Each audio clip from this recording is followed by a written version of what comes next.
Welcome to the Pinning Combination Podcast. We are back for 2022-2023 season. I'm KJ Pilcher, the Gazette, alongside Hall of Fame coach, competitor, now media member for a few years now, Dick Briggs. Coach, Thanksgiving's behind us, and now we're straight ahead for wrestling the next 3 or 4 months. You know, so many indicators to when the wrestling season starts. Obviously, you mentioned Thanksgiving, but cold weather. We had some cold weather that hit, and of course, when it goes back to, I think we're daylight savings time in the summer, right? And then we're back on regular time now. I forget how it works, but when that happens, I know it's wrestling season because it's about 5 o'clock. It's dark. Right. Feeling good. It's that time of the year. Yeah, it's funny that you mentioned that because driving out to Alburnett last night for the first boys competition of the season, a little bit before 6 o'clock, and it's pitch blackout. 5 months earlier, the sun would be shining bright at that time of the evening or the late afternoon. So don't get me wrong, I like summers too, but man, it's wrestling season, so let's embrace it. Yeah, and that's one thing that I think gets overlooked before we jump into things. And I know you've had, I would guess thousands, maybe even tens of thousands of days over your long career that when it comes to wintertime, I wasn't getting at the age thing, but man, how many days during the wrestling season did you have where you did not see sunlight the light of day, right? A window.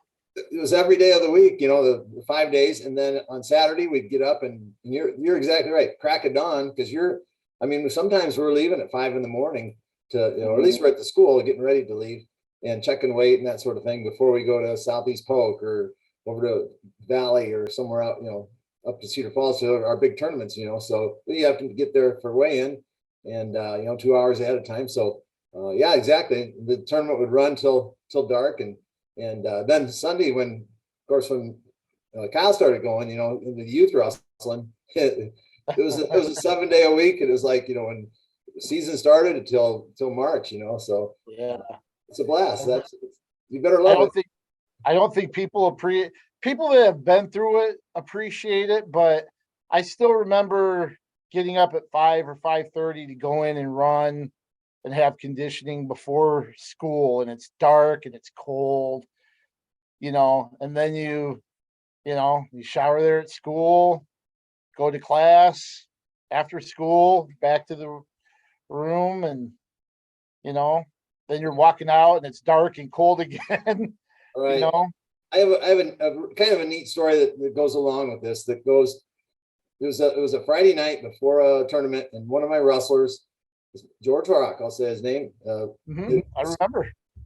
Has some wrestlers, some sons that have wrestled and may still be wrestling over at Marion. And anyway, so George was a little bit overweight, and he was having some trouble mentally and that sort of thing. So, I said, "Come on, George, let's get our gear on and let's run." And we were running around the halls back when I was younger and could do that. We just ran and talking and just got away from worrying about our weight and just got to business. We're just went all over the place in that school and down in the pool and ran around it and over in the fine arts and ran around. Anyway, we got done. He was down to weight and was good. Weighed in the next day and won the darn tournament. And it was just one of my really fond memories of the camaraderie that happens between a coach and a wrestler, and that was it. So awesome. To bring that up is we were there till 10 o'clock at night, so a long day, but the reward was on Saturday. So that's awesome. Well, hey, let's jump into the college. See a big week here this week to start off December. Obviously, the Cyhawk series duel this year at Carver Hawkeye Arena on Sunday, starting at 1:30 p.m. You've got Iowa that's 5-0 Iowa State 5-0. You know, neither one of them have really been challenged as of late, except for, maybe the Iowa Penn duel. Iowa's coming off that win on Saturday, 26-11. Won the first 5 matches, up 17-0, lost 3 in a row there at between 25 and 41, and then got 2 big wins to close things out. Iowa State's looked really, really impressive so far. I think their last duel, the win over Grandview, up at Humboldt, in what's become a neat event. But I guess first off, what are your thoughts? Iowa State. I have quite a number of thoughts. First of all, I like how both teams have made their schedule at the beginning. They're kind of easing into it, and not in the past, Iowa's gone to Luther, and which is more of a Division III and some Division II there, and they're the only Division I school there. So I like that they're wrestling Division I schools, and maybe because their schedule is going to get real tough and later on, so maybe it's a little easier. Everything's a perspective, right? Easier for Iowa, not easier for the guys that wrestle Iowa. But so they've eased into that, and Iowa State the same thing, and 5-0, and they've done that as well. Iowa State has had some wrestlers that have knocked off some big time wrestlers already, and so we'll talk about that as we get into the lineups. But holy cow! So I mean, they've had some impressive wins. 3 of them that are coming kind of top of my head. But anyway, so that's nice. UNI, on the other hand, hasn't had much competition yet, so it's hard to judge. And so we'll see how that all shakes out with those 3 schools. But particularly Iowa and Iowa State with this meet coming up, and you'll know better than I am, or I do, that the lineups, you've seen that, are the projected ones. So and I have not seen that, but and one other thing, I think we're going to see maybe. I don't know about this weekend. Is Spencer Lee, is he projected to wrestle? We can go through the probable lineups right now. Spencer Lee is not listed.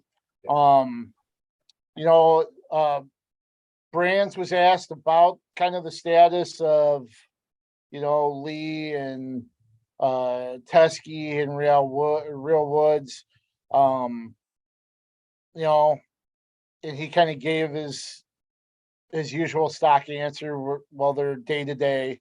Heard if it was up to Spencer Lee, he would definitely go.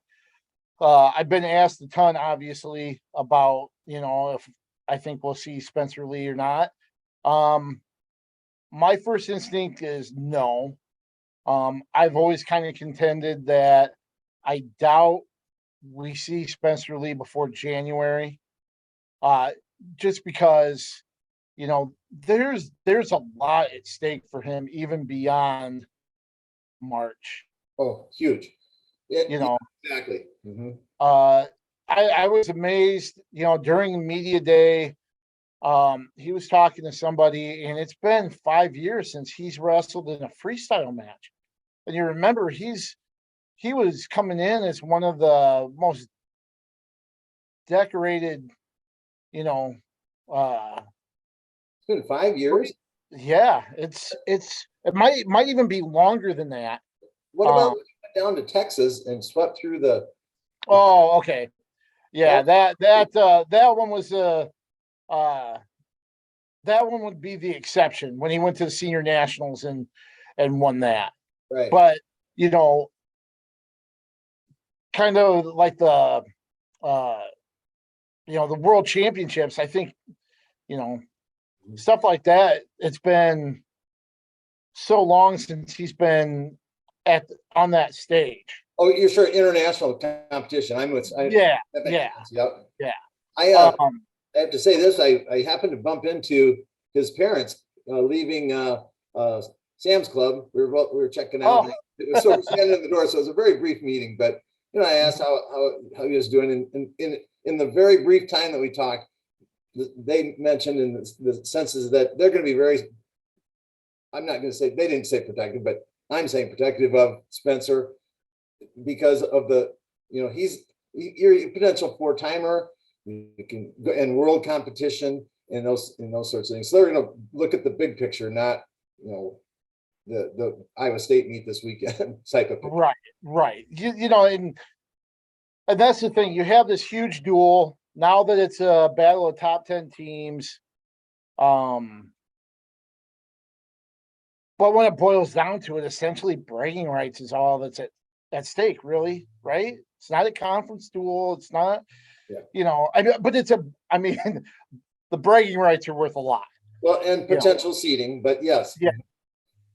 But for Spencer Lee, that's not gonna, he's not gonna have to beat Kyson Terrakina to make sure his seed is so, but for the others, definitely. Mm-hmm. So that's where I kind of hesitate. Now I've heard that if it was up to Spencer Lee, he'd be coming out of the tunnel. But I think you're looking at something where, obviously the four-time Titleist thing is big for the program. It's important to Spencer, but in the list of things that he has on his list to achieve, the four-time thing is not nearly as high as what he has planned on the world stage, world championships and Olympics, and he's just 23 or so. So there's still a lot of time. And to be fair, his parents did not mention the four-time. They would not do that. Very humble. So as you might expect. Yeah. So that's something where they have to be careful. Now, if Spencer Lee walks out of the tunnel on Sunday, I wouldn't be 100% surprised for him to come out and get one match in. If he's cleared, if they feel comfortable and confident, I could see that a la Sam Stoll the one year when he came out at heavyweight and wrestled Gannon Gremmel when the team needed it at Carver Hawkeye Arena. So. Well, I don't think you come back for an additional year if you don't have the intention of achieving that goal of four-time and Big Ten champ and all of those accolades and goals. So, but yeah, you're right. They're going to be very here and there with him. Yeah, and that's one of the things he referenced a few times that when he came to Iowa, he promised Bruce Harold, the UI president, to get at least 2 team titles.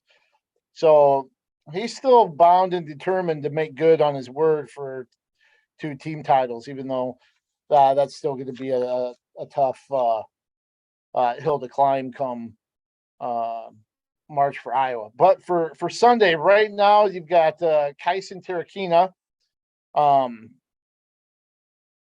who's ranked in the teens range and obviously, strong competitor there. He's 3-2 right now against Aiden Harris, who just isn't, at that level, giving up some bonus points and stuff. Well, it's, at 125, is that one where, assuming it's what the probable lineup say with Harris and Terrakina, you got to think that's bonus points for Iowa State there? I would think a major is in order maybe for Iowa State. Yeah. Well, at 133, Colin Schriever is listed at for Iowa. He's 7-1, but coming off a loss to Michael Kolioko of Penn. Kolioko right on the kind of the top 10 verge, around a 12 guy, according to the rankings. Against Ramazan Adesayov or Zach Redding. Now I heard Redding's had maybe some trouble with the weight cut, so this could be a either or there. what are your feelings about 133? Which way can that go? Well, and I'm guessing, so I'm going to throw another name out there. You may have more information than I do. Brody Chesky. I'm thinking he might have weight trouble issues as well, or maybe there's something else. I don't know what's going on, but I think there's a minor injury. minor injury. Okay. Yeah. He just seems big to me. So that's why I thought he may, if he goes 33, which it sounds like he will, that he may have trouble maintaining that throughout the year. He's a big guy, in my opinion, but we'll see. Boy, that's tough. Even with Reading out, Iowa State still has a formidable wrestler there. That's one of those toss-up matches, I think. Yeah. Yep. Yeah, let's flip it up in the air and hope it just doesn't land on its side. Schriever has looked good, but obviously not the same caliber of wrestlers at the Luther Open and stuff like that that he's faced. Even though he looked really good at the armbar at the Armory against Buffalo and Sacred Heart. Dropped a 6-0 decision to Kolioko. Boy, yeah, it's that one's a toughie. That one's a toughie. I'm gonna give it to Schriever. Just being at Iowa City, Yep. It's got,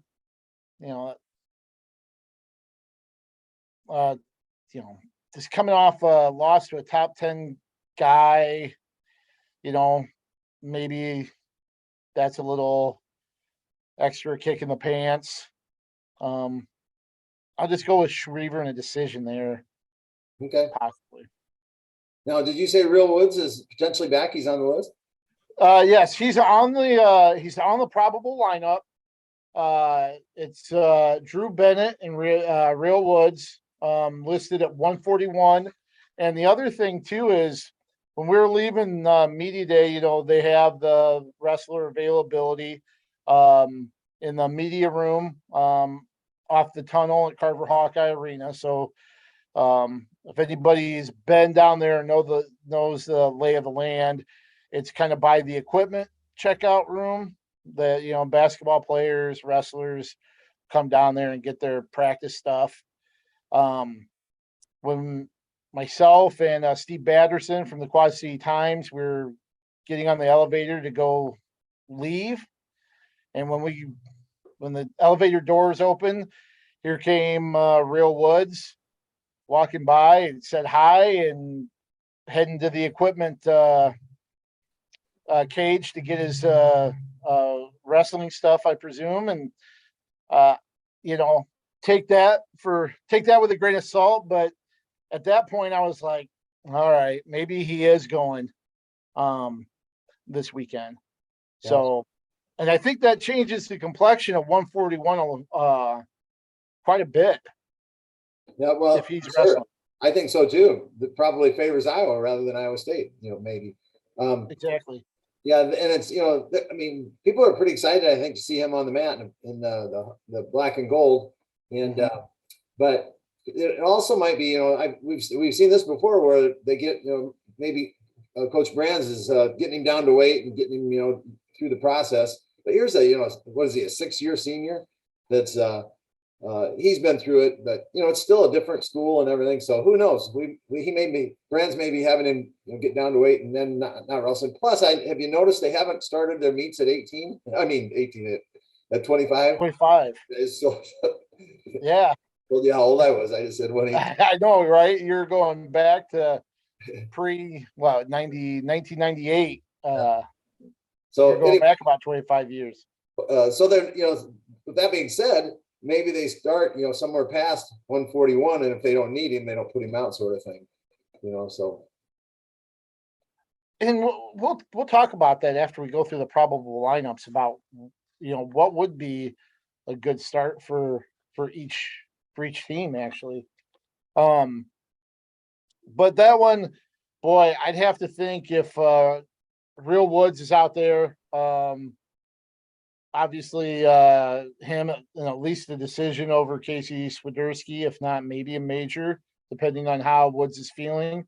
But if it's Swiderski and Drew Bennett,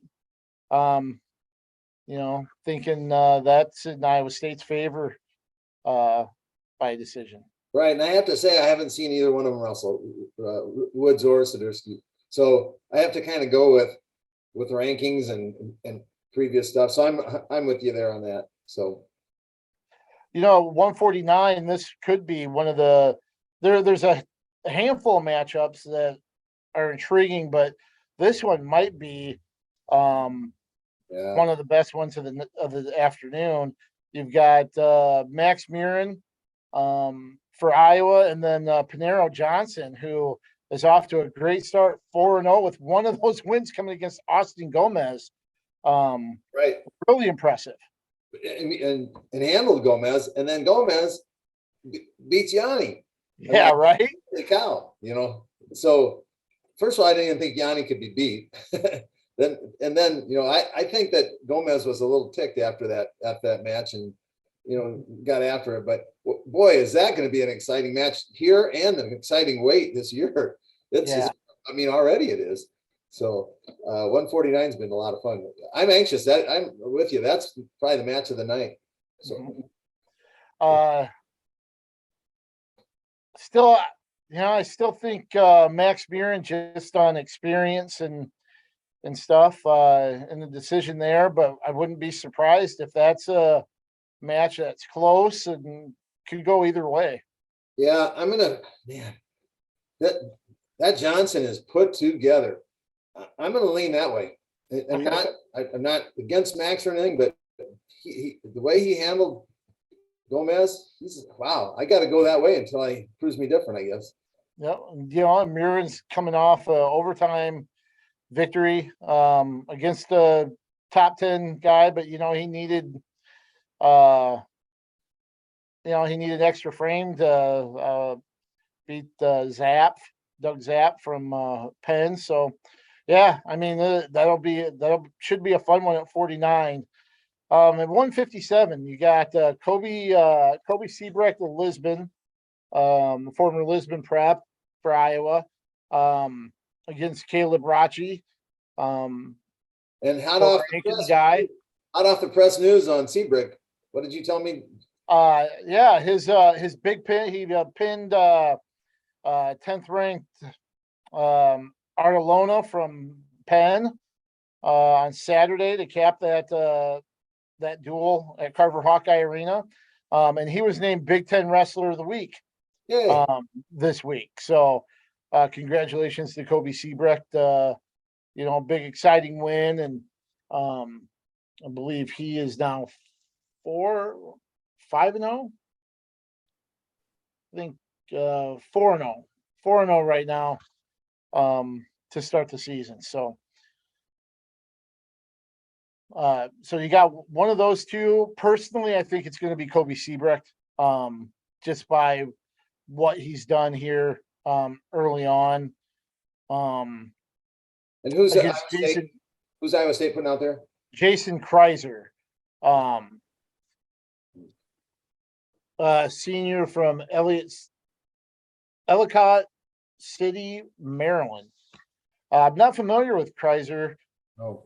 And I think that's pretty telling. There.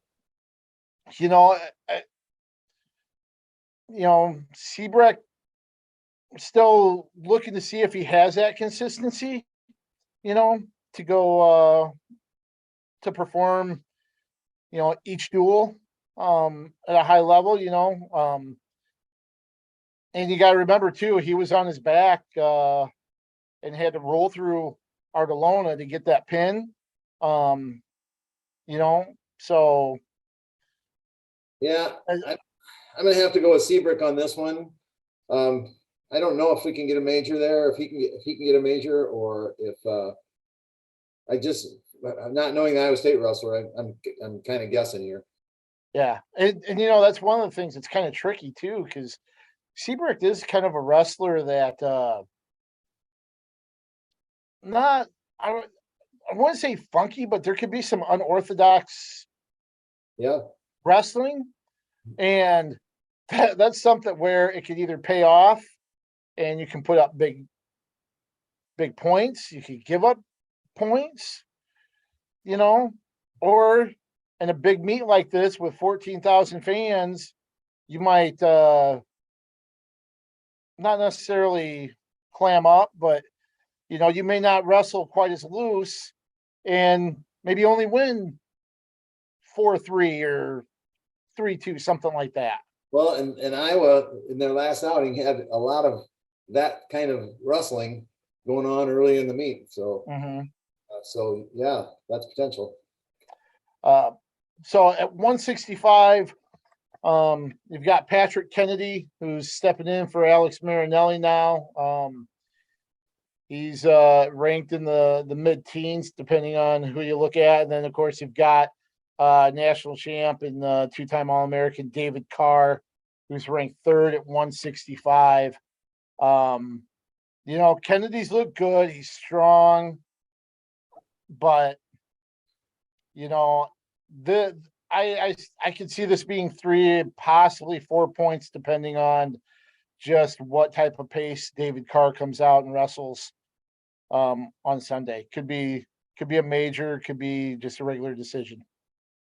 I agree with you. It could be. I'm going to lean towards a regular decision. Carr is up a weight, but that he's still so effective and so strong and quick. But Kennedy's new to the lineup, but again, he's highly ranked. He's high as 13th, so that I saw anyway. So good for him. I think it's gonna be a regular decision. I favor Carr, but with potential for a bonus. Yeah, and I like Patrick Kennedy a lot, but David Carr is David Carr, man. And that's one that I think is in Iowa State's pocket. And then you move to 174. Interesting. The probable lineups before Penn did not have Nelson Brands in the lineup. Bout sheets get handed out after weigh-ins, and there's Nelson's name ready to go. And I thought it was, and I don't blame coaches and wrestlers not being real open about injuries, right? It's just one of those things where there's so many hoops to jump through, and depending on who you're talking about, you may not be able to share certain information. So they just become really vague and give ambiguous answers. And I understand that. For Nelson Brands, after the Penn duel, to come out and just openly go, hey, I was in a motorcycle accident 6 weeks ago, broke my collarbone, had to have surgery. That's why I haven't been wrestling. It was like, okay, talk about being an open book. And, he's back. He had Tommy John surgery after injuring his elbow last December. So he's got his left elbow taped, but he came out, got a 5-1 victory. Not as open and offensive as you're kind of used to seeing from him, and he certainly wasn't satisfied with his performance. But I think that's a good thing. Iowa has him back. But where's he going to be at? Julian Broderson from Iowa State at 174 has cracked the rankings with Intermat. And he's off to a really good start. Remember Julian Broderson was highly touted kid coming out of Assumption. I think this is going to be a tighter match than what many might think. This is a close one, possibly. Back up to Nelson. The contacts that I've had with him, he seems very personable. So I'm not surprised to hear him just open up like that. It makes him, sounds like he's a fun guy to be around and that sort of thing. Oh, yeah. So that's neat. You get tired of hearing the same old, cliche type things, and he doesn't give you that, as you'd expect, I guess, But, and then they've got those HIPAA rules that that, you can't offer medical, information so much. So the coaches are kind of have their hands tied there. As far as the matches, because Broderson from Assumption, former Assumption wrestler. So you got two Iowa wrestlers going here, Iowa high school wrestlers. First one matchup of the meet, but Kyle wrestled Broderson 2 years ago, I guess it was, in that duel, and beat him out. And so I'm in favor, and I think it's good that Nelson was able to get out on the mat before the Iowa State meet. So now you got the cobwebs out, and there's got to be a little bit of fear when they have an injury like that. That am I all right? Am I protecting it and that sort of thing. So even though you go harder probably in the room, it's still a competition, and things happen. So there's that in the back of your mind. If it's not fear, it's a concern at least. And so I'm glad they got that match in with him. So I'm going to favor Brands in this match. Yeah, and a couple more things too. And just kind of piggybacking on what you said, one of the things he talked about was the butterflies that he had, just because he had wrestled in almost a year. Right. And he goes, I'm not sure I've ever had that big of a layoff since I started, and comparatively, I think a lot of people may not realize, because, he's Terry Brand's kid. They think he, came out of the womb, working on a snap down or something. But, he didn't start wrestling until he was like fifth or sixth, right. In middle school. And it was one of those things where he went to his dad, was like, hey, I want to try this. And I think they drove him to a tournament in Williamsburg to start off. So, that's been a while since he started wrestling, and this might have been the longest layoff he's ever had. So he did have butterflies. And like you said, he even mentioned in the post-meet press conference, went out there and wrestled, elbow isn't as great as he thought it might have been, but, the shoulder held up. He's like, held up, right? So that's a good thing. So, yeah, I bet you there was, some kind of maybe just being apprehensive, because he even mentioned the last thing you want to do is re-injure injury. That's the worst thing you can do. And, now you kind of got to feel that, okay, I'm good. Mm-hmm. I can open it up a little bit. So I think you're right. I think that that does help quite a bit. And I think Brands comes away with a decision here as well. Like 149, 184 is one of those matches that, could see going, either direction depending on who's on and how things come out. You've got IGHSAU listed for Iowa at 184. And then you've got Marcus Coleman, who's coming off a fantastic year last year. I mean, I think that was really his breakthrough season. You saw him get to a level, probably a weight where he's most comfortable, because we saw, kind of him and Colbray kind of dance around there previous years. But he looks good at 84, coming off a great season. He's ranked 5th. IGHSAU's ranked 8th. And boy, that's one that could go either way. Agreed. I think this one, and maybe even 97. We'll get to that in a minute. But so for me, I agree. Coleman's on a roll, and IGHSAU has had some time off, and he's been on and off, and so again, I'm not sure what we're going to see out of IGHSAU. So he has a potential and capability, but I'm going to favor Coleman in this one, I guess. So, and you're right, it's a toss-up, but I'm just going to lean, I'll say, towards Coleman. I agree with you. I like where Coleman's at. I think that's I think that favors him. So I'll go with Coleman as well there. 197, you got the big one. This was one. Bastida won last year at Ames. The headgear spike and a lot of excitement that might have carried over a little bit, but and you got Jacob Warner, who you know, perennially ranked in the top 4 to 6. Bastida's made huge strides, continues to get better. Warner coming off the national finals in March. Bastida was an All-American. Boy, get the quarter out again and flip it, huh? This is why you come to the meets and watch them, right? So my thoughts are, we've always said this about Warner. He tends to wrestle to his competition. Mm-hmm. He can wrestle in the national finals against the best, you get to the national finals, and or he can wrestle down to competition as well. I'd like to see Jacob start taking control of those matches and owning them.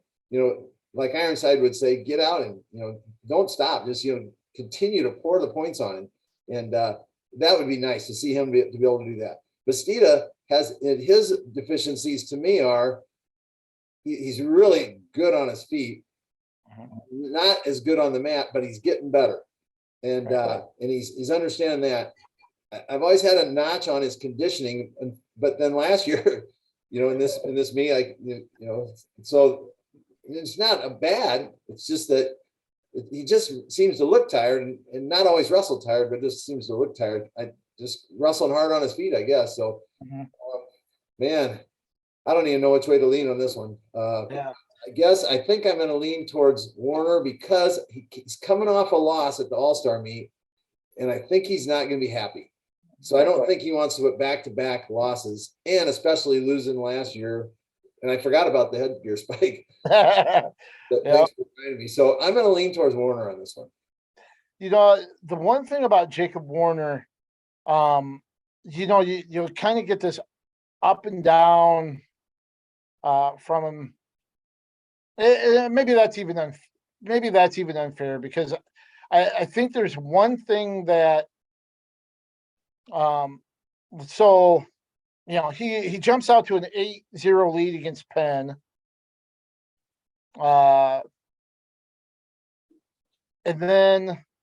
And looking tough, and then gives up 8 points on 2 turns in the second period, and ends up still gutting out a 11-10 victory there. But I think, and you saw it like at the Midlands a few years ago where Tanner Sloan turned him multiple times. I think the good thing for Warner and Iowa here is with Bastida, international wrestlers and their freestyle background, top is not really like a priority or something that they do well. Just because of the folk style freestyle transition. I'm sure the first thing coaches want to work on is underneath first, because that's that's probably the toughest thing to get used to for mat wrestling. And then, whatever we get on top is gravy. So I think as far as like the strengths and weaknesses go, the fact that Bastida's not a big guy on top, I think that helps Warner in this matchup too, because that's where Warner has given up big points. And not to mention Warner's had a little bit of a different mentality. He admitted where he's trying not to get too amped up or worry about matches too much, and kind of has learned over the last 6 years that you just can't get that way. You burn off too much energy and you end up wrestling a 3.5 minute match instead of a 7, just because you burned all this energy worrying and psyching yourself out before the match. Well, I'll lean Warner too. Do I remember last year that he got out to a big lead, maybe against Nebraska, and then I don't remember now. was thinking the same thing. Your thoughts on bringing that up, that he got out to a big lead and then ended up losing the match, if I remember right. I was thinking it was Nebraska, but anyway, so that has happened in the past. So yeah, good point. But I'm leaning towards him. So Yeah. Yep, I agree. And then at heavyweight, you've got Tony Cassiope and Sam Schuler. Schuler or Skyler. I've heard it pronounced both ways. So, but this was one where Cassiope won by stall out. Last year, I think Skyler was much better by the end of the year last year than he was at the start. So I still think this is one where Cassiope wins. I think it's more of a, not if he wins, but by how much. And I can see him getting a major here. But it could be a decision as well. all right, I haven't seen Skyler. I haven't seen Sam this year yet. But he last year was, as I remember, was a smaller heavyweight. So I liked his improvement throughout the year. It was fun watching him. I enjoyed his growth. And but I just think Cassiope, again, coming off a loss at the All-Star meet, is not going to be happy with that. And I think this is a great opportunity to get a little redemption for himself. And so I'm with you. Cassiope, I think, wins this one. And last year was close. I don't think it's close this year. So while we're going over the probable lineups, we talked about, where this might start. If you're Iowa State, where would you want this to start? Oh, I hadn't looked at that. Well, probably, without looking at it, I'm going to say they might want to go with 49 or 65, maybe. Really? Some big matches, but if they can get that win, that could really get a snowball effect going. So I could see where if you want to start at those upper weights, where you have, Carr, Coleman, Bastida, there to kind of get things going. But especially if Spencer Lee isn't wrestling, 25. I could see them just going right from the get-go. Because that's where Iowa's going to be vulnerable to start. And if you can take the crowd out of it, you can get your team going into a couple matches like 133, 141 if it's Bennett and Swiderski, and then 49. You could get on a roll possibly early there. I agree with you. I hadn't looked at it, but I think both coaches, if I remember right, have to agree to go to the draw. So if Iowa State elects to not go to the draw, that means they start at 25. And so I think that's probably what Iowa State might do. I agree with you there. And then that 149-pound match, if Johnson's able to get the win over Murin after they've had a couple of wins already on the board, holy cow, that could really send Iowa State, in those upper weights. So that does make sense to me. 125, I agree.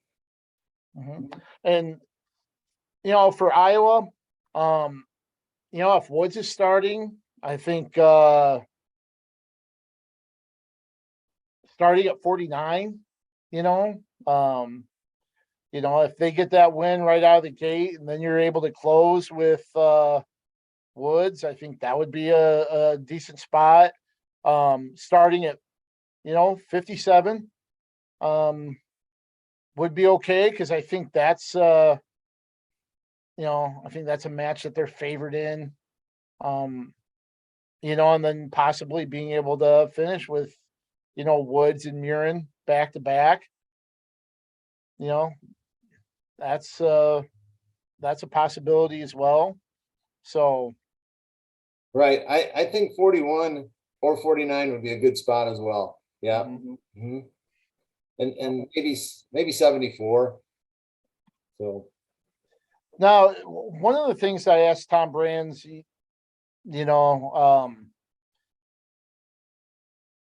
when Iowa State kind of started its decline a little bit, one of the talking points was college wrestler is so much better when Iowa and Iowa State are both competitive and right up there, right? The series has had its moments where there's been, kind of dominant stretches, and to be honest with you, there was a time in the teens, the 20 teens, where this was kind of a snoozer, to be honest with you. Yeah. It was going to be, okay, is it going to be a 9-1, an 8-2 split? How much will Iowa win by this year? Kind of deal. We've seen, Iowa have to win a 1-point duel where Austin Gomez, interestingly, Gotcha. and Austin DeSanto came down to the final match, and Gomez almost got a pin, but DeSanto fought off and helped Iowa, win by a point. So, on last year's little kerfuffle, afterwards, that little situation has seemed to really add some more energy, a little fuel on the fire, I guess, for fans' sake. Anyway, is that, I don't know, are we getting to a point where this is a more entertaining Yeah.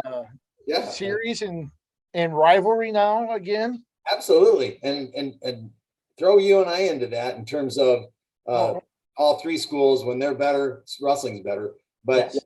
particularly here, I think this is a competitive meet. I think, probably Iowa State's best. I just kind of, as you were talking, kind of went through it, depending on who Iowa puts out, and even that, for that matter, Iowa State at maybe at 33, we weren't sure there, but I can see them winning 5-5. Iowa 6-4 or better. So it's a competitive meet, and who knows, it's always that pin. We've had that before. Yep. Gosh, I'll go all the way back to Brooks Simpson back in I can see his face. I can't remember the Iowa State wrestler's name. Volker. Yeah. Volker. Eric Volker, right. Yeah. And what an exciting match that was. Meet that Yeah. one. So, I mean, that's, so you've had those moments, and you're right. It was Iowa State was out of it for a long time. And it was almost like, do we really need to wrestle this, with Iowa crushing them so bad? But now it's definitely back, and it's fun. It's exciting to look forward to it. So, yeah. And I think this Sunday will be really entertaining. Some individuals on Twitter, they mentioned what the prices for tickets on StubHub are going for. Would you care to guess the high end range? First of all, aren't all of Iowa's home meets sold out? Yes. So, but there's still, like, StubHub still has tickets to, people put them out there to right, sell. so these and are stuff like that. Second party or third party selling them or whatever. Yeah. Yep. Okay, so I'm going to guess, this is new to me. I don't even pay attention to this stuff. So I'm going to guess $150. So according to, and this is, I don't want to take a guess. I think it's Brad Seaton, the president of the Hawkeye Wrestling Club. But he shared that the lowest price, with the fees included, is $57. So, I'm guessing that's up by the concourse. For section AA row 1, the price is $945. Holy moly. I was off. Well, I mean, that just blows my mind. Wow. That's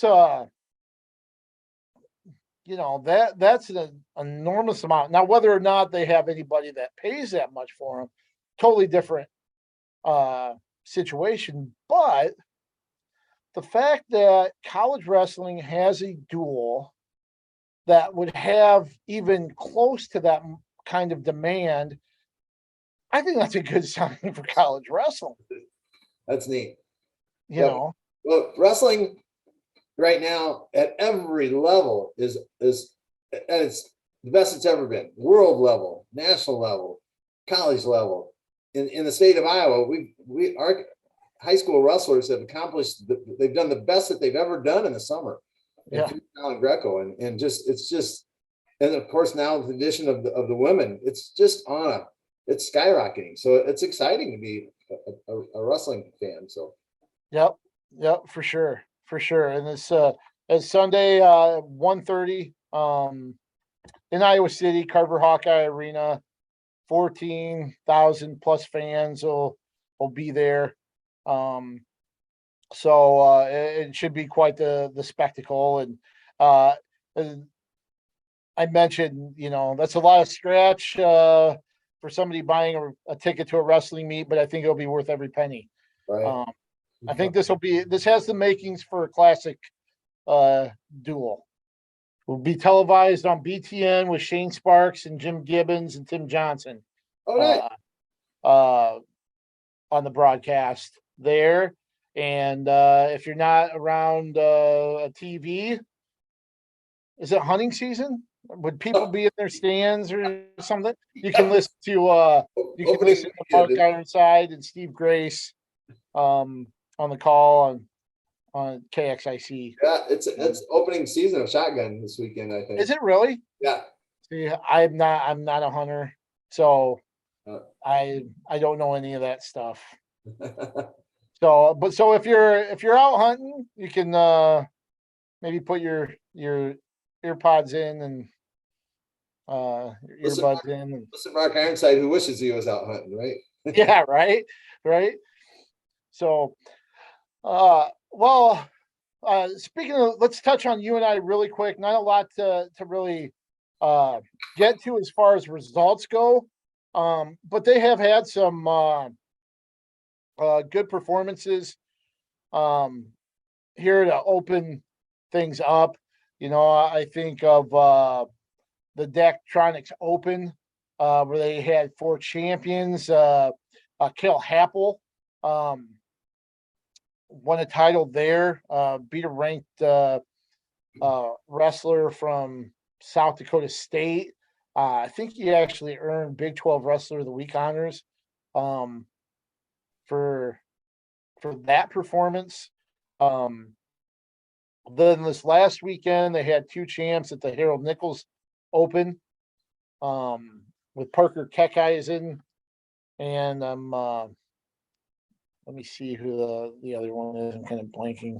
West Delaware at the Wyatt Volker. Yes, sir. Yeah. How about that? So those 2 winning titles, and of course Keckeisen wrestled in the All-Star meet. Dropped a decision to Aaron Brooks, but I only expect him to get better and close the gap. Aaron Brooks is special, man. Jeez, he's good. But I mean, to beat Keckeisen, who's just he's the Energizer Bunny out there. Yeah. He just acts, and he's so funny. Probably my favorite Iowan at the 3 schools, and there's a bunch. I love him. That's well. Wait a minute. Anyways, certainly up there to watch because he's always on the go on his feet and just pushing it. And there's the guy doesn't get tired. So right. For him to get beat 8-4, I think it was. That's pretty phenomenal. Yeah, and that's the thing. Watching him, he just win or lose. That's going to be a match that's going to have constant offense throughout the entire time, and he is so fun to watch. Right. UNI has another young freshman, Corey Land, who is highly touted and came in blue chipper. I don't know what, one of the, I don't know how they rank them, but as a one to certainly watch and a big catch for UNI, even more so than Volker was, who was also in that category. But so that's one to watch too. Corey Land, he's 7-1 currently right now, and we'll keep an eye on him. UNI's got a formidable lineup. They're solid. They've got lots of ranked kids again, and they're like middle teens to middle 20s maybe level for most of them. Of course, Kakaisen's ranked second, but so it's gonna be fun to watch them develop. And Schwab does a great job up there, of course. So it'll be fun. Yeah. Now, interestingly, they don't have a dual meet until the collegiate duels in New Orleans that happen like mid-December. Like, am I thinking that around the 18th or something like that? Yeah, 19th, 20th, right around there. Yeah. So down in New Orleans this year. Yeah. Yeah. And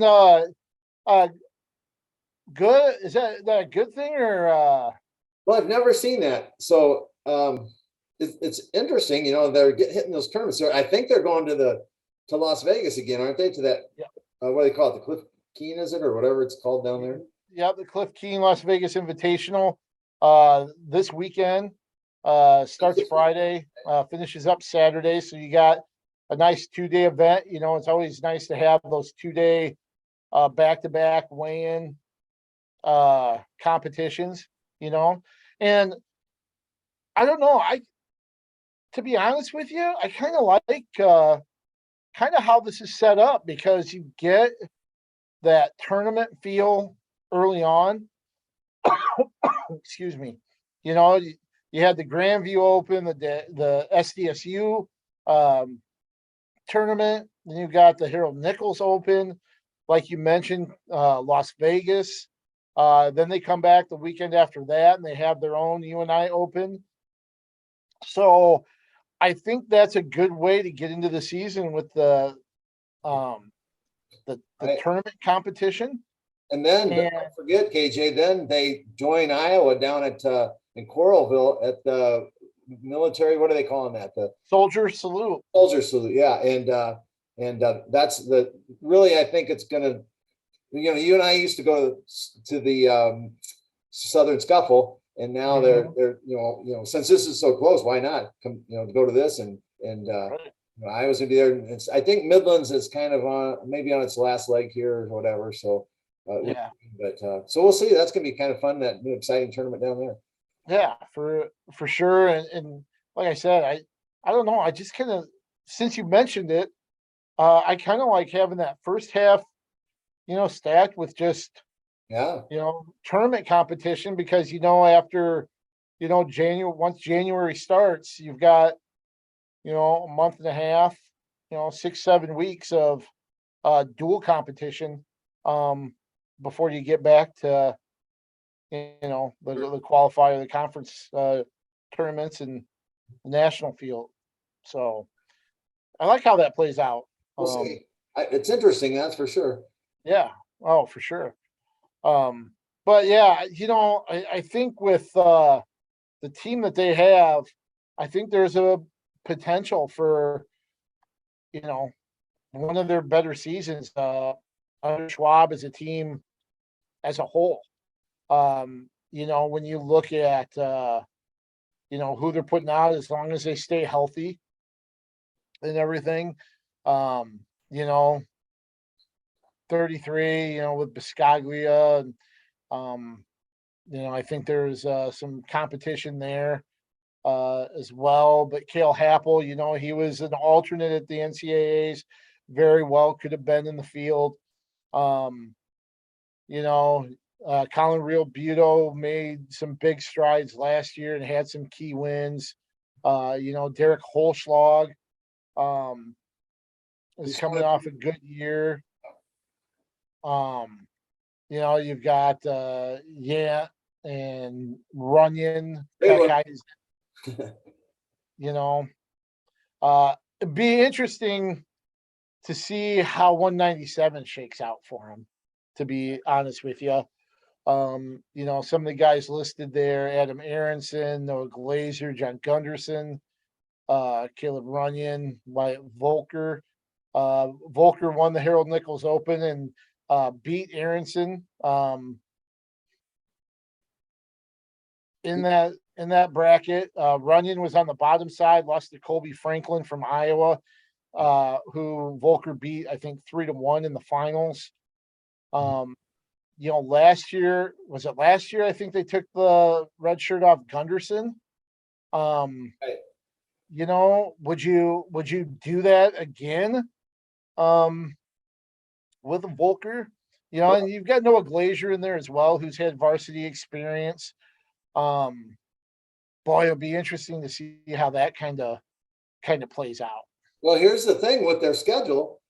I presume that like Volker has been wrestling unattached, so that he's not, so he's still in red shirt if that's what they want to do. And since they're not having any duels, or not, not to speak of anyway, until after the 1st of January, then it'd be easy to keep the red shirt on him and just let him wrestle unattached in all these tournaments. So, and maybe some of the others as well.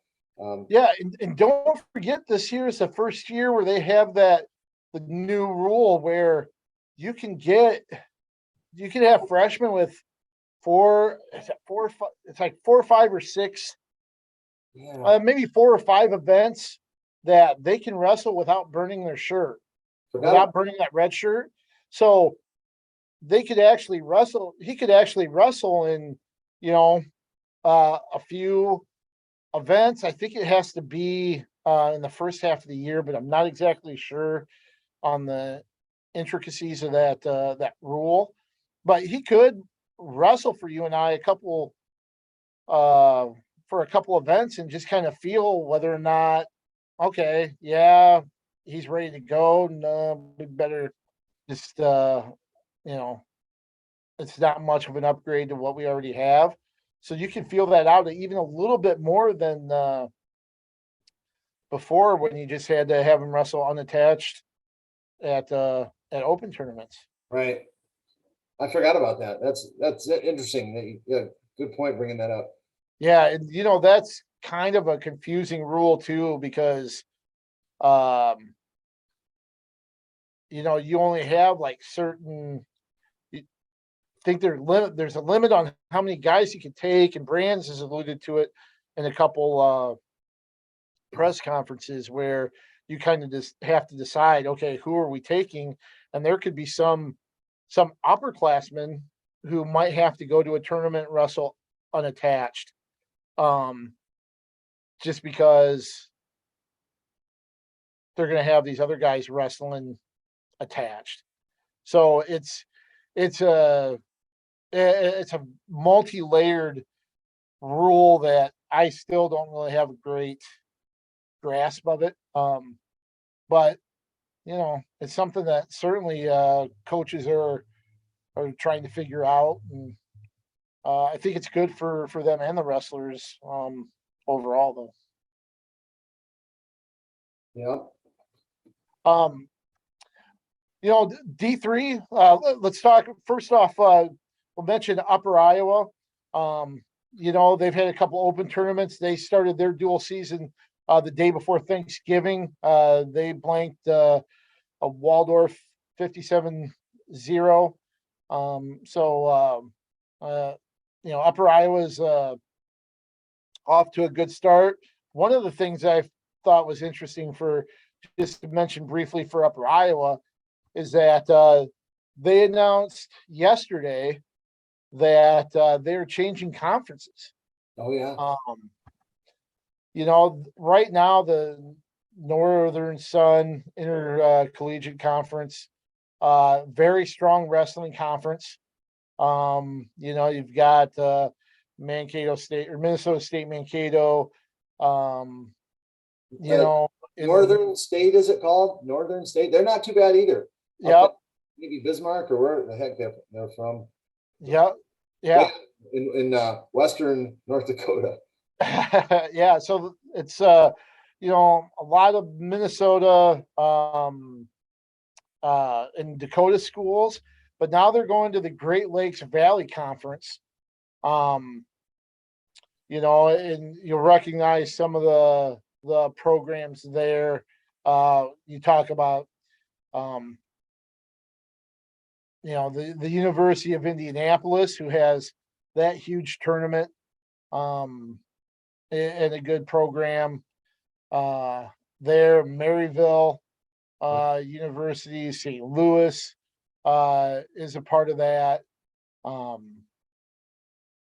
You know, uh, Isn't there an Illinois or two school in that conference as well? yep. So the entire conference, it's Drury University, which is in Springville, Missouri. You've got University of Illinois in Springfield, the University of Indianapolis, Lewis University, which is in Romeoville, Illinois. We mentioned Maryville, McKendree University in Lebanon, Illinois, Missouri University of Science and Technology, University of Missouri, St. Louis, Quincy University, which is in Illinois. Then you've got Rockhurst in Kansas City, Missouri, Southwest Baptist University, Truman State, in Kirksville, Missouri, and then William Jewell College in Liberty, Missouri. Interestingly, Lindenwood, which has one of the area's better NAIA. well, they're a D2 school, Lindenwood, and they have one of the better open tournaments. You'll see results from D1 schools that go down there early in the season. But Lindenwood is going to reclassify as a D1 school here, so they're actually leaving the conference, unfortunately. But some changes there for Heath Grimm and Upper Iowa with the different conference that'll start as early as next year. Well, it sounds like it's going to be a competitive conference there. I'm glad to see Lindenwood adding to the Division I level. That's nice. I'd like to see Division I increase, but disappointed that they're obviously leaving Division II there. But that's a love-hate thing there. So yeah, interesting news. That was I didn't look. I heard that on the radio. I was roughing last night and heard it somewhere driving back, and yeah, it's crazy that they're changed like that. I'm not surprised though. That Northern Sun Conference is coming out all over. Yeah, so I guess this one is too. But at least you're going down to warmer. Yeah, that's what I was thinking too. I'm sure for the last half of the football season, they're more than happy to drive 6 hours south instead of 6 to 8 hours north. But obviously, Division III, NAIA has started up as well. What have you seen kind of on the D3 front, American Rivers Conference? I got to go action so far. I was at the Co Central meet, very competitive, great meet, good wrestling. Co has been bit by the bugaboo again with the injury thing. Gosh, they've had some injuries in last year, and had to deal with them again already this year. Like for instance, I think well,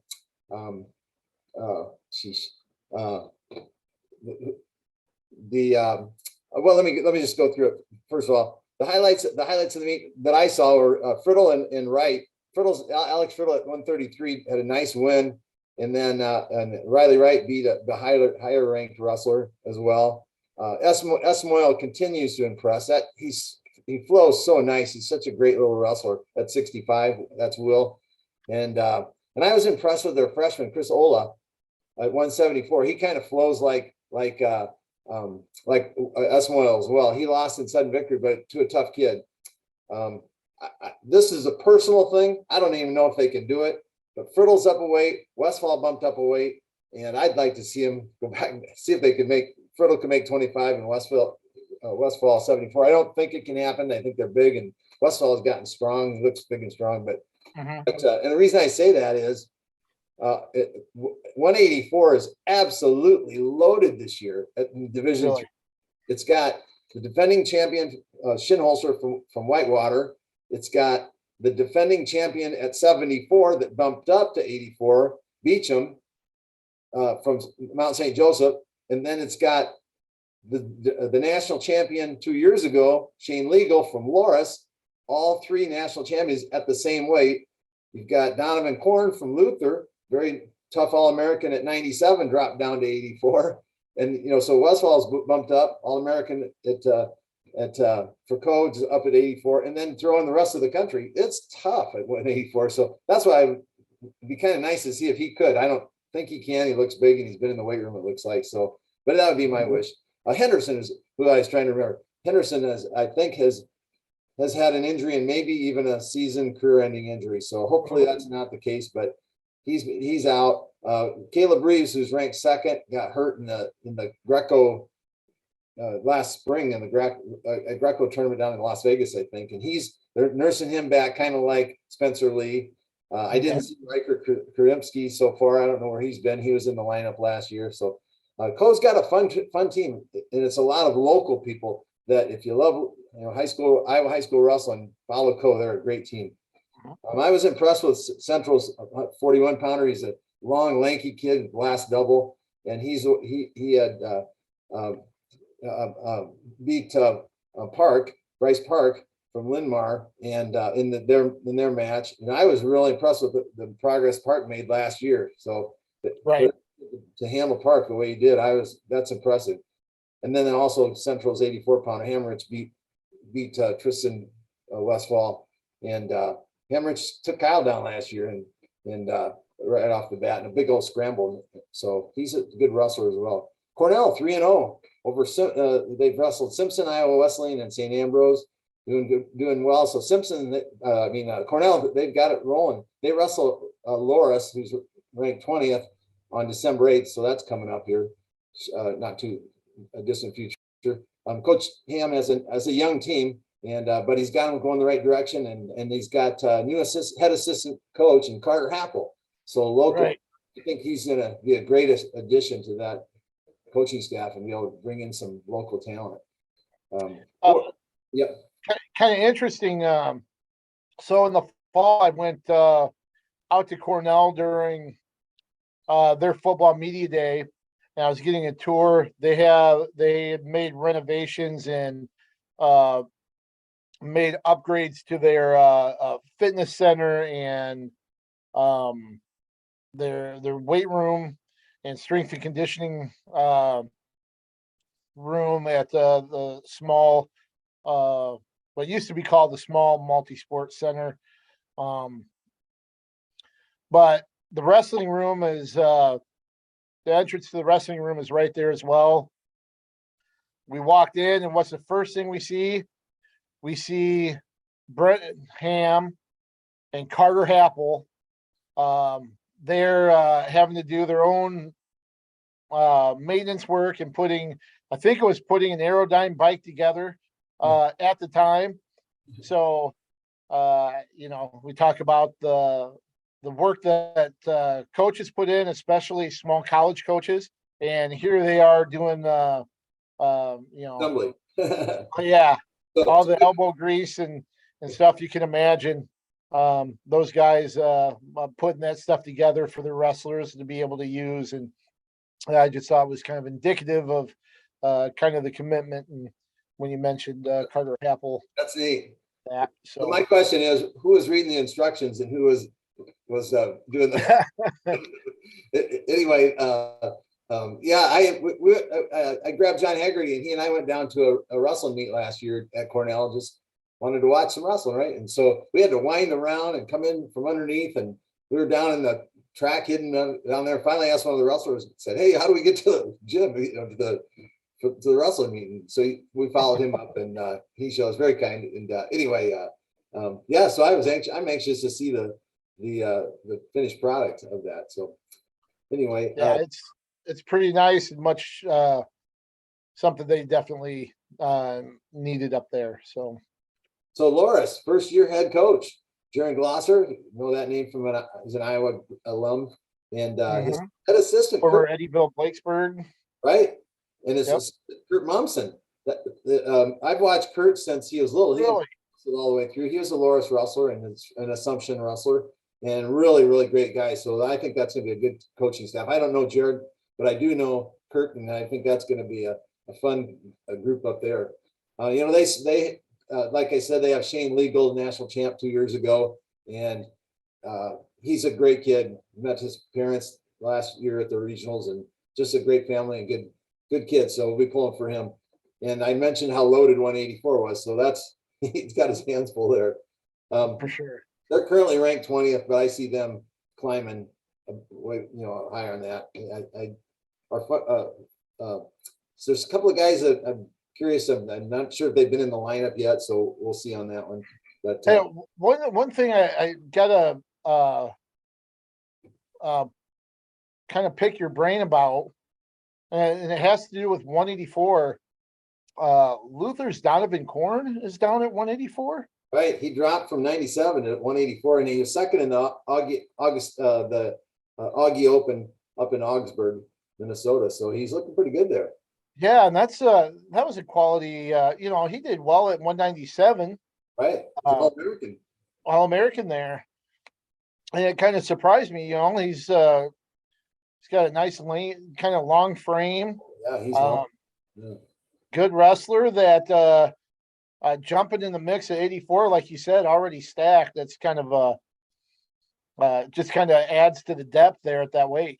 Right. I don't know that if he knew that Beecham was coming up. It's gonna be, if those two ever wrestle, they're gonna be totally opposites, because you're right. Korn is very tall and lanky, and Beecham is really short and stocky. So it's gonna be a night and day on that. It'll be interesting to watch that one. But in that, like I said, 3 national champions and a lot of other returners there as well. So anyway, and then they had this Miguel Garcia at 125. He's won the Augie Open, and he was in the gold division, which is the elite division or whatever. And a lot of them have like a gold or an elite division and then a freshman division. And they had 3 champs in the freshman division as well. So Luther's they're starting to get it going again. So not that they were too far off, but right. They're it's gonna be fun to watch them. Awesome. All right. Any final comments about college? I know there's a handful of women's programs out there. I know Simpson's off to a good start there with Jeff McGinnis as the head coach. News that Morningside, the NAIA school in Sioux City, I think a lot of people they hear Morningside, they think about football. They were a D2 power, and then they've been really good at the NAIA level. But now they've announced that they're going to start a women's program, women's wrestling program. So add that to Waldorf and Grandview and a few others at the NAIA level in Iowa. So I saw these numbers, KJ, nationally. The women's, just right before Thanksgiving, the women's college wrestling website threw these out, and you probably saw them as well, maybe. But at that time there was 132 total teams that have or will be offering women's wrestling, and 71 are NCAA, 42 are NAIA, and 19 are junior college. And so then I was curious as to the breakdown at the NCAA level, Division 1, 2, and 3. And this is where my disappointment is. You as well. We've discussed that the other day, and that is Division 3 has 38 of those 71 programs. Division 2 has 29 of the 71, and Division 1 has 3. One of them in South Carolina, I believe, and one in Connecticut, I think. I mean, I don't even know the Division 1 schools that have men's wrestling in those two colleges. But and then Iowa. And so, I mean, where are the other schools in Division 1, and why are they not joining on this? I'm just yeah. And one of the things when Iowa came out and announced that they were going to start a women's program, and one of the things that was bandied about, kind of off the record was, they wouldn't be doing this if they hadn't touched base with others saying, hey, if we're going to make this jump, you're going to jump with us. It may not be right away, but eventually, right?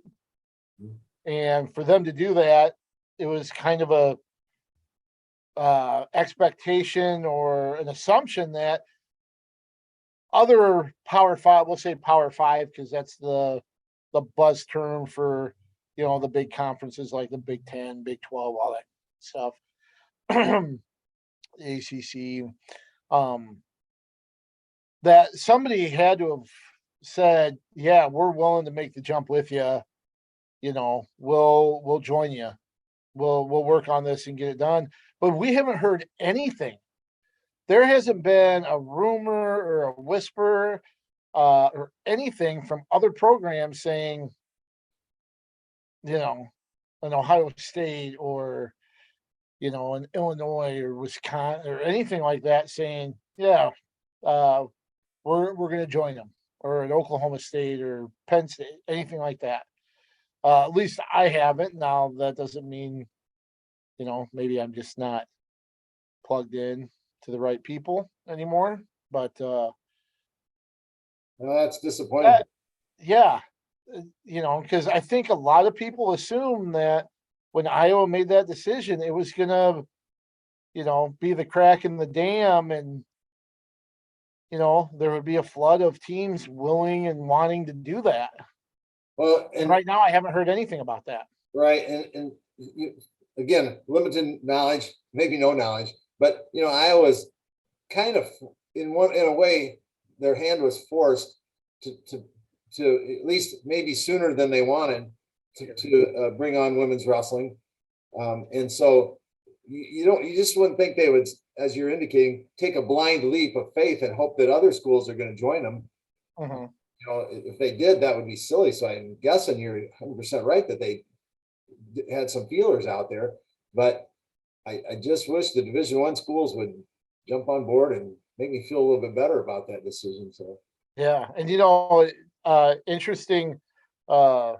Remember the Jillian Worthen, the Union Community wrestler that has kind of made a plea to you and I to right. kind of get things going there, and maybe that'll be another domino that falls. Maybe that'll work out, but we'll just have to see and kind of have our fingers crossed that there are some that are traveling down the pike. We just haven't, kind of see them. Right. Haven't seen them in the distance yet. Well, and you've got, I mean, I know there's an expense, obviously, with bringing it in. You have to pay for your coaching staff and all the other things that are involved in that. But it's a chance to balance the field a little bit in the gender equity category. Football is so heavy male that it's taken a lot of sports away. So now you've got an opportunity to add a female sport to help balance those numbers, and maybe even I was hoping that we'd see some Division I men's programs come back. So right, because that is something that you're hoping is a byproduct of the women's sports, women wrestling programs emerging, is that it could help pull back in some of those male sports, especially since they're so they're mirror sports right. in a way for. And while we're talking about girls, and then we're kind of transitioning into high school, I did a girls meet last night, anyway, there was 4 teams that were there, and it was, man, the excitement that the girls bring to the gym, and I'm so happy and excited that they get to enjoy the sport that the boys have been doing for a long time, and it's interesting to see all of the things that the boys go through. So are the girls, the highs, the lows, the battles, and it's just fun, and it's going to be a learning process and a growth process, but it's going to have a high learning curve, particularly his first couple of years, not only the girls on the mat and their technique and their talent, but also the coaches. They're going to be learning, because male and female, it's a whole different animal. I actually coached the girls soccer team at Jefferson for 5 years, and it's a whole different perspective. Right. And by the way, also my left ear last night, the yelling and screaming from the girls is just crazy. I had to plug it one time. It hurt so bad. I love it. I was super impressed. I was at the Independence Invitational, the very first weekend of girls competition.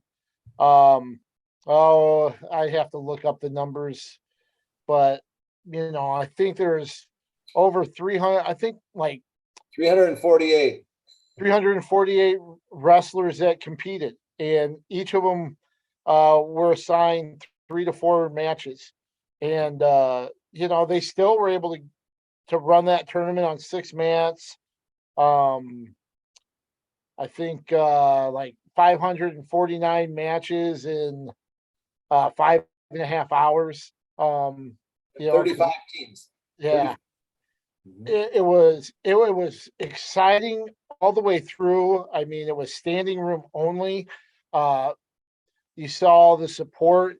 You had 3 generations of people in the stands. You had parents, grandparents, siblings watching these athletes compete. It was really cool, and what uh, you want high school athletics to be. Um, Personally, it was really cool to see the spectrum of competitors that were out there. You had individuals like Jillian Worthen, who's ranked like 10th or close to that, nationally, and is a dominant wrestler. Saw some individuals that were out for the very first time. um, I know there is at least 1 or 2 competitors who are out for wrestling and playing basketball at the same time, just because they wanted to give it a try and see what it was like. Um, you know, there was, and this is kind of a story I'll kind of touch on a little bit. That I'm working on for the holidays, and an example I like to share. Um, Addison Berger, a wrestler for West Delaware. She was an individual that she suffered some medical issues. I don't know if it was COVID-19 related. Um, we have time set up to talk to her about that, but she spent a long time in the hospital. Um, she worked on rehabbing. She played softball, tried to come back. I think might have pitched in a game and then had complications, and uh, wasn't able to play softball again. And then all of a sudden, here she is wrestling. She got cleared. Dale Meyer, who was a longtime assistant coach at West Delaware in the boys program, is the head coach of the girls, talked her into coming out. And she wrestled at Indy. I think she went 2-2, had 2 pins, and one of the pins she jumped up and after the match ran to the corner and gave Meyer a huge giant hug. I mean, it's stuff like that that's pretty cool to see emerging with girls wrestlers. And one other thing I'll kind of mention here really quick is last night at the Prairie Clear Creek Amana Alburnett triangular for boys that I was at. Uh, one of the fans sitting next to me leaned over and said, "What do you think about girls wrestling?" And I always like to harken back to a pinning combination um, that Wyatt and I had years ago, where we talked to Terry Steiner, who is the U.S. women's team coach. And when I mentioned that I had daughters, but I didn't want them wrestling, you know, uh, I just didn't see them wrestling. He's like, okay, you talk about all these great things that wrestling has introduced into your life and has helped you get to where you're at. And I'm like, yeah. And he goes, now you're trying to say half the population shouldn't have that same experience. And that was the light switch that clicked on that really changed my mind. That was like, oh, wow.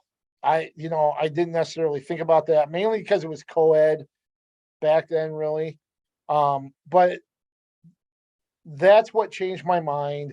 That's why I think it was so important that Iowa sanctioned girls wrestling. And I think you're starting to see that occur. You're starting to see the tangible results with stuff like that. And I think other people are realizing it too, because we have boomed. We have just boomed in the state of Iowa. So much so, Jason Haig from Marion said, we're walking into the Independence gym, and one of our managers was like, do you think I think I would like to give it a try? He was like, all right, that's fine. So you've got somebody that was coming out as a manager decide, no, I want to compete now. And I think that's fantastic. Yeah. So on a Zoom meeting, Aaron Kirtley, who's in charge of the Iowa Girls Union in wrestling, mentioned that the numbers, as you would expect, have increased this year over last year in terms of participation. Last year was 1,000. This year it's doubled. It's 2,000, and it's just only going to go up. So that's wonderful. And like you said, there's an evolution. There's an evolution to this, to where, coaches are still trying to figure out, and ADs as well. Okay, how are the competitions going to look like? We've seen kind of scrambles, and we've seen some duels, and even like for us, we're going to be at the we're going to start calling weekly duels at on KCRG 9.2. We're going to have some events where the boys and girls duels are going to be going on simultaneously. So there's still kind of an evolution that's taking place. You mentioned it with how the competitors themselves will grow, how coaches are going to learn how to coach and instruct and deal with certain things in the sport with female wrestlers that'll be different than what they've dealt with boys. So, this is something that's just going to grow and improve and get better as things go along. And it's weird because it's kind of I don't know. There's just kind of a rejuvenation, I guess, a little bit. Oh yeah, the whole sport, the entire sport, absolutely. Yeah. Yep. And it's kind of interesting talking to Dale Meyer, and I hope he doesn't mind me sharing this. But he talked about how it just kind of getting to work with these kind of new, eager athletes. It's kind of re-energized him a little bit. That he might have been on his way out of coaching and doing more hobby stuff, to where he was like really excited. It's been really, really fun. I know Tom Danner, coach from Western Dubuque, got respect and like Tom Danner a ton, and he's the girls coach now at Western Dubuque, former boys coach before Paul Cleary, and he's talked about how much fun he's had working with the female athletes and instructing them this season. And I think you've seen that At Kennedy. with a few, Craig Malicote. Boy, I think if there's ever a perfect coach for this, Malicote's there with his approach and his enthusiasm. Well, his assistant coach isn't a bad pick either. Yeah. Dennis Heenick helping him out. It was kind of funny watching them the first day of practice, and Malicote being in charge, saying that Heenick has to earn his paycheck as the assistant. You see somebody like Mike Gears at Lindmar, who's been a part of the boys program. He's been a part of Linmar Wrestling at various levels from middle school to varsity for 25 some years. And he's heading up the girls program and they've got great numbers. And then you look at Zach Chichka, at Prairie, who is a former Prairie Hawk wrestler, and he comes back to Prairie to head the girls program after being at Solon. And I'm not sure if you can help me out with the Jefferson head coach, girls coach. Vicky, what's her married name? Sorry, Vicky. Vicky was a manager, mat maid manager for us, and then was a teacher at Wilson Middle School, and she's had such a wonderful personality. So, and her parents have followed and supported Jefferson athletics, in particular wrestling, and so she's going to do a great job. Interestingly enough, the season starts, and what happens? She has her second or third baby. so her husband is actually her assistant coach. So they're tag teaming, I think, as far as I know, it must be practices or something. So she just has a newborn baby. So yeah, and you were able to actually. I hope you don't mind me kind of mentioning this right now. You actually went to the Jefferson room and officiated some kind of exhibition matches in the wrestling room with some wrestlers from Jefferson, Washington, and Kennedy, right? Right. It's interesting the connections between all three schools. So Kennedy and Jefferson had probably about 18 to 20 wrestlers. This was before the season started, and they wanted us to go through everything: the weigh-in, the pre-meet talk, the checking fingernails and all those sorts of things. And so they could go through, and then they had matches. They paired them up and just had scrimmage matches. And Washington had two wrestlers that came over, and anyway, so it was a real fun learning experience. But the wrestling room, we were using one mat, and I got Jeff Knox, who was my former wrestler that was the Kennedy youth coach for many years, has now started officiating. So I got him to come over, and he wanted to get some practice time in. And so the two of us officiated, and it was really cool. And the gym was, like I said, really loud. That old wrestling room, you know what that's like at Washington, right? Yeah. And it gets noisy, but it was half packed. I mean, there were parents, I noticed teachers from Jefferson. I don't know if there's any teachers from other schools. I don't know them anymore, but that were just watching because they were curious and wanted to see it. And it was just crazy. It was a fun night, and there's a lot of learning went on that night for sure. So it was very cool, which is going to happen this season. Yeah, we're already seeing some of the big events. I mentioned I was at the Indy Invitational. You can see my story from that at the Gazette.com. Feature on Keely Curley.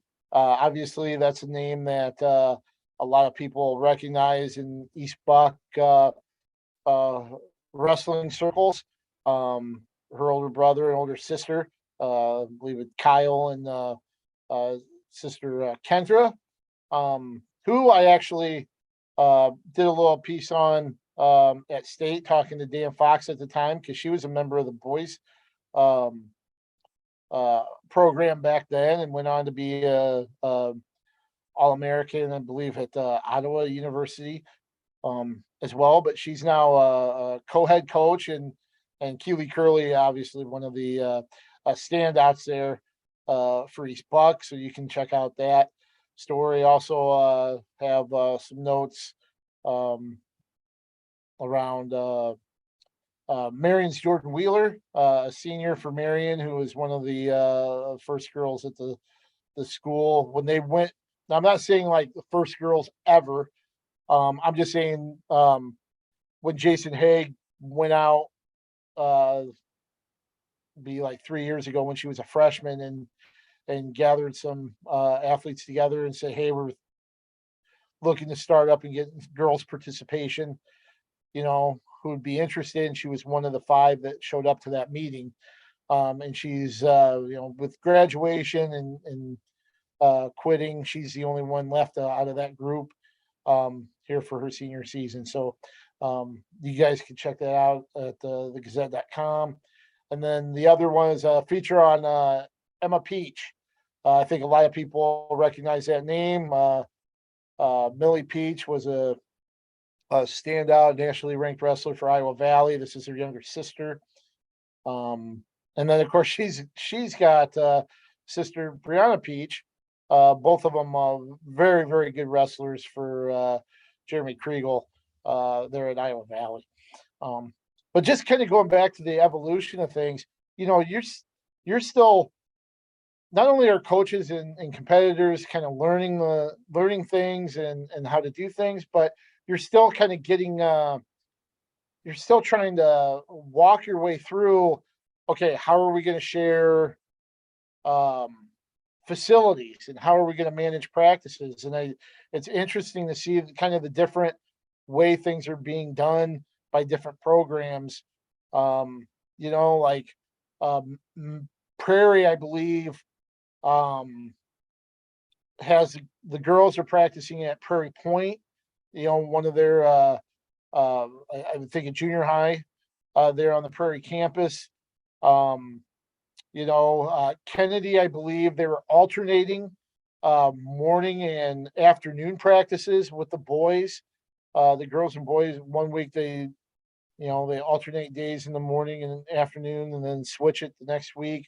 I think Linmar was just sharing the facility straight out.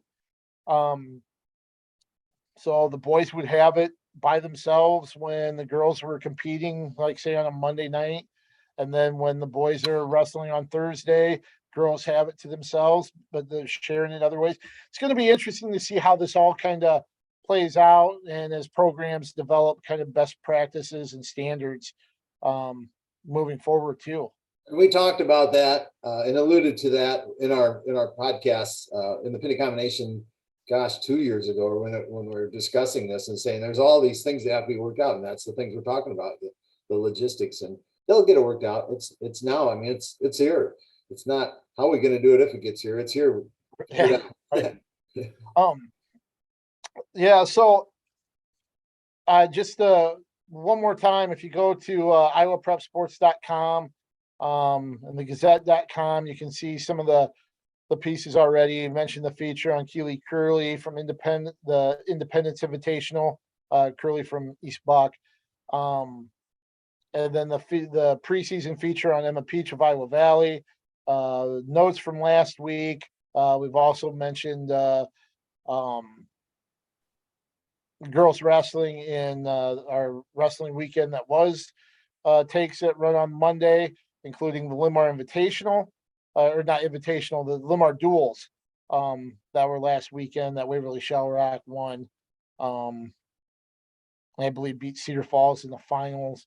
Prairie and Linmar wrestled for third and fourth. So check out all that there. And of course, we'll have updates and coverage throughout the season as things go along. Let's shift gears to the boys. They're just getting started. Competition started this week. I was out at Alburnett for 3 duels between Alburnett, Clear Creek Amana, and Cedar Rapids Prairie. Cedar Rapids Prairie won both duels. Tight one against Clear Creek Amana, which was a little surprising. They won 39-36 there, but then bounced back and beat Alburnett 40-27. Alburnett handled Clear Creek Amana 50-21 or something like that. But tell you what, just talking about small schools in the area, it's going to be fun to watch kind of Alburnett and Lisbon kind of battle it out this year, because I think you have 2 teams that are going to be really good, really competitive with each other. Absolutely. I was kind of looking at it. I see that Alburnett's bringing back all 49 of their state points in their state medalists, and between the Klostermans, you made kind of a joke of it, but it's the neighbors, the Klostermans, and the Solistas.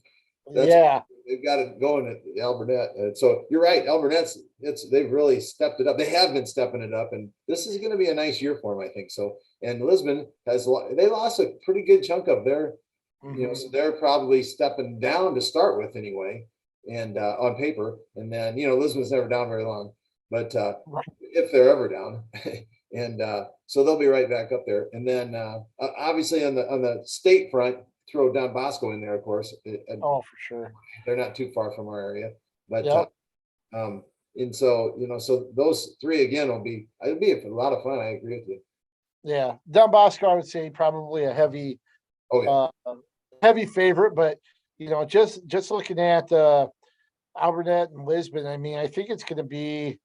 I think Albernette might have their best team since those kind of teams when Rush first took over. yeah, Um, maybe even before with yeah, and yeah, that group there.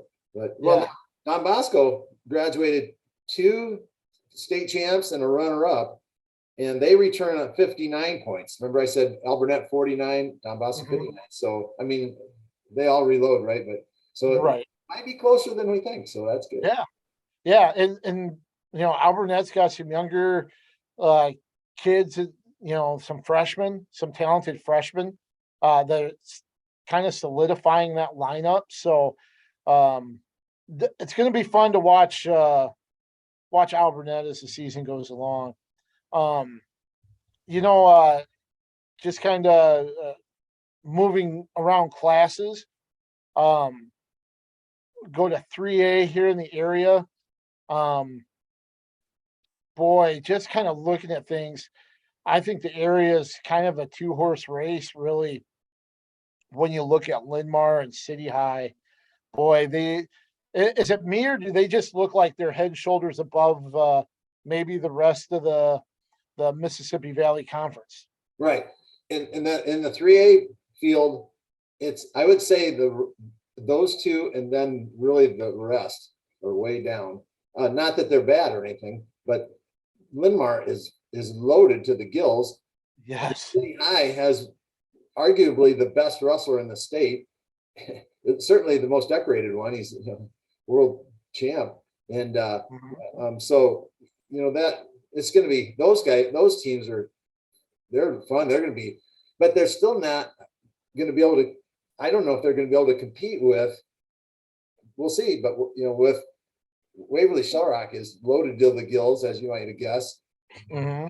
Southeast Polk is loaded to the gills again. So Linn-Mar is going to be knocking at the door. Hopefully, City High will be knocking at that door to maybe do some damage and work into that trophy hunt. But yeah, so I agree with you. It's those two, and then down the way, everyone's gonna be young, and we'll see what tomorrow night. I think we're going to watch two green schools. I mean, young Kennedy, who's wears green, and Iowa City West, who wears green. Right. They're both young, so uh, um, I think that's going to be an indicator tomorrow night. Yeah, yeah. We'll see. That'll be fun. You guys can catch that on KCRG 9.2, where Coach Briggs and I will have the call. Boys, only event since the Donnybrook girls competition starts uh Thursday. But yeah, you look at what City High has, with Keeter, and you've got Gabe Arnold, who is a two-time national uh, prep school champion from Wyoming Seminary, at Iowa City High, University of Iowa signee as well. He's one of I think the latest Flow Wrestling rankings has him as number 12, pound for pound in the 2023 uh, class. And of course, Keeter's number 3, was number 2, now number 3. So you've got two of the nation's best seniors in the lineup. You've got two really energetic, um, strong juniors in Kale Seaton and Kale Kurtz, both two-time state medalists. Then you've got Jake Mitchell, who just happens to have the lineage and the pedigree of the Gable and Mitchell families, who know a little bit about wrestling, um, who's in the rankings. And then Ryan Ott, who who's a ranked wrestler, uh, very good competitor. So that's that's a strong half a lineup that's going to do damage dual wise and in tournaments because you have those big point scorers. And then Linmar, if I remember right, I think 9 was state experience. And you have title contenders in, the 2 Nakaborns, and Braden Park. Um, you know, uh, Well, Grant Kress. Grant Kress is an outstanding wrestler, even though he doesn't necessarily have the same um, hardware that those other guys I mentioned does. But you know, he he's a heck of a wrestler. did you For mention Linmar, Malik? Malik DeBoe's back. Uh, I was going to say Malik DeBoe, but going back to the Noctaborns in Park, that those 3 competed at the Super 32, an extremely tough tournament, and down Simon and sure it's at down southeast Greensboro, North Carolina, I believe. Yeah. And anyway, Tate was a runner up, I believe, in it, and then Kane went 3-2, and then Braden. I have to be careful not to say Bryce. Braden was I make that mistake. So they did very well. They did very well in that extremely tough tournament. Yeah. So it's going to be fun. This is a Linmar team that kind of reminds me of the team with I think it was Borschel's freshman year. I think McDonald was a part of that. I think they got 3rd in duels that year. I think this team might be as good, if not better, than Stryker's team from way back then. So I think some very special season could be sitting right in front of those guys. Agreed. Yep. And no one wants that more than Stryker. Yeah. Sure. Um, excuse me, sorry. And then finally in 2A, I think this could be a pretty compelling season, especially when we get back to tournament time. I think we could be in for a doozy with Osage and West Delaware when they both when and if they cross paths in battle. Boy, at this point in time, on paper, West Delaware has some work to do, and they have 5 medalists back, and I know. they have work to do. Osage is loaded. They have all their points back, 108.5 points, a champion and 5 medalists to boot. So, but you're right, West Delaware can do it. And who knows what West Delaware, we'll see on that. But they're certainly, their cupboards aren't empty. That's for darn sure. But I think right now Osage is the team to beat on paper based on what they did at state last year. But right now, yeah, that's who everyone's chasing. I think is Osage, and West Delaware is probably out in front of that pack that's chasing them. Yeah, it's going to be interesting too because I think there's some dynamic. There are some dynamics with some teams. You look at a team like Union Community, where you've got a state champ and Jace Hedeman back, and they've got 3 or 4. They've got 3 or 4 guys that could 3 returning state medalists. They've got 3 or 4 guys that could find the award stand in Des Moines, and in 2A, that could be enough to get you into the top 5. We've seen that kind of thing before in Class 2A. So you've got a team there with Union where it's a matter of quality over quantity. That could be a top 5 team in Des Moines. I agree with you, and I didn't look real close at returning for West Burlington, who kind of surprised quite a few people last year. Had a great year, and then ended up winning it, right? And so I think they're not.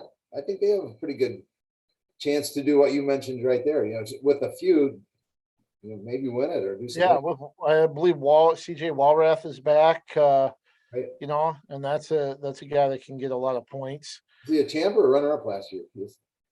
Oh, I'd have to go back and look. I He was can't a remember. champ. So yeah, absolutely. And then you look at the kind of the flip side of that, where you have a team like Independence, who last year was a state runner up in state duels and returned quite a few guys back from that team.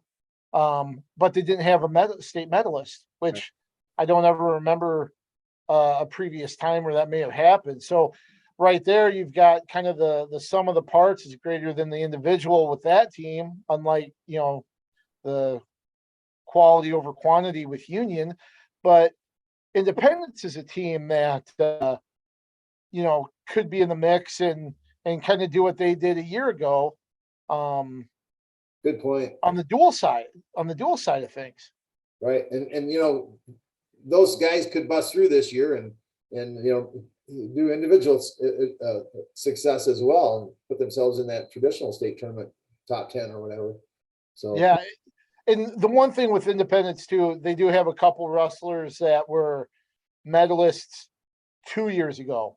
So in 2021, they were medalists that just didn't make the award stand last year. So there is they do have guys that have done that in the past, just not last year. But with Michael Doyle and Keith Donnelly and the staff up there, that team aspect, that balance and the depth that they seem to have, they'll make the most out of that, and could be a team to watch for on the dual side of things, even if maybe tournament wise, they're not quite as strong. always love watching their progress. Coach Doyle does a great job in company. Yep. And then just quickly, this first weekend, always a big weekend. You've got the Donnybrook down in Coralville, where you'll see teams like Waverly Shell Rock. We mentioned Linn-Mar and Iowa City High are there. You've got teams from out of state coming in. They'll compete Friday and Saturday. Girls wrestling will be Thursday and Friday. And this first weekend, we'll have the Independence Invitational as well. I believe the Keith Young and tournaments at West Delaware going on. So we're going to be jumping right into the hopper here this first week, like always, like every year, right? Right. I'm down at Williamsburg at their duels, so we'll see what's going on down there. But before we sign off, I'm going to do this here, and I'm going to do it again next time as well. So okay, now we're desperate for officials. With the addition of the girls, we've doubled our need for officials, and the officials that are out there are working their behinds off. And like, I know officials that have been booked since after Thanksgiving all the way up till like the 18th or 20th of December without any days off other than Wednesdays. And now that's when we have our officials meetings, like I have a Zoom meeting tonight. So it's crazy. And some of the officials are getting worked overtime because you'll go to tournaments and they don't have enough officials there. So you have to stay on the mat and you don't get a rest. Or, like in the last 2 days, since yesterday and into today, I bet I've had 15 emails asking for officials. We don't have an official. We need an official. We need an official. Central City today asked for official for, I think this is next week. I've had some others for tomorrow and then for Friday and Saturday. And it's like, boy. So if you are interested at all in officiating, please reach out to myself. You can reach out to the Eastern Iowa Wrestling Officials Association online there. And then, but we really need you, male or female. And I actually maybe more female than male, because we've got these girls that could sure use some leadership and some role models out there. So please think about that. Well, Coach Briggs, boy, I tell you what, we covered a lot today. First time coming back, so a lot to talk about. And it was fun. I always enjoy when we're able to do this, and hope you guys enjoyed it as well. Hey, let's keep wrestling on the move. Thanks for watching, everybody.